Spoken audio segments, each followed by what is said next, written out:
What's happening, Panda Nation? Peter Von Panda here. How do you get more power? Well, you just pick up some of these lithium batteries, and I picked up this set here because I needed a few, and I wanted to show it to you because they were some of the cheapest ones I could find for the quantity, and I think I'm going to be pretty impressed with all the little things that comes with it. So here is the brand. It's HeCloud. He-Man sits on the HeCloud, and these are lithium batteries.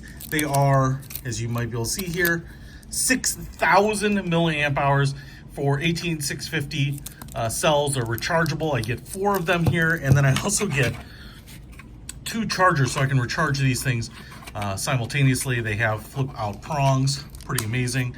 So, you know, I can wall charge these things.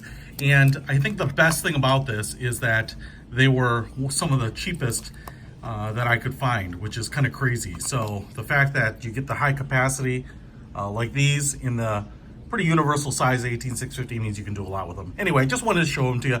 If you want to pick these up, I'll put a link to them in the description. Peter Von Panda out.